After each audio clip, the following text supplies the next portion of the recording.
Multiplication of a decimal by a whole number is actually very similar to multiplying a whole number by a whole number, so much so that until the very end I'm going to suggest that you just forget that the decimal's there altogether.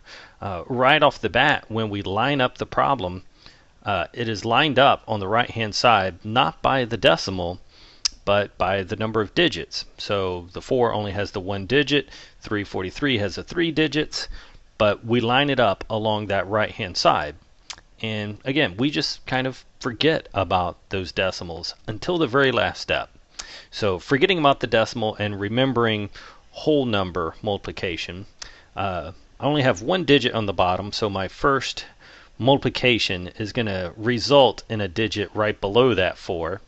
And to do that, I multiply the 4 by the first digit above it. So that 4 times 3, that gives us 12. And I only have room for 1 digit on the bottom, so the 2 goes there, and the 1 gets carried over to the next column. And at this point, I'm done with the 3. But I want to multiply everything in the top by that 4 on the bottom.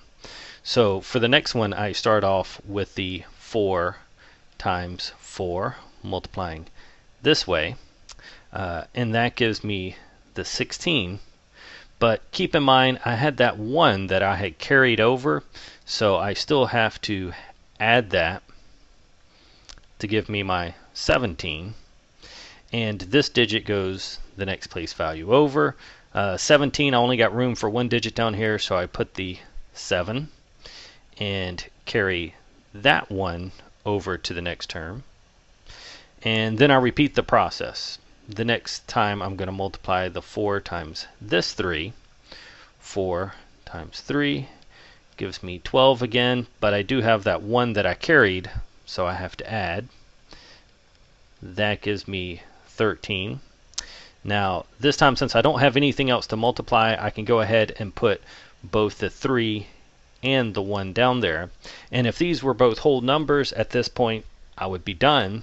However, since they're not whole numbers, what I want to do is I want to look at the number of decimal places. Now, the 1 on the top is the only number with the decimals, so it has 2 decimal places. So what that means is that our solution has to also have 2 decimal places. So instead of the decimal being at the rear, it's going to get moved twice so that it is behind the 3 and in front of the 7. That gives me 13.72.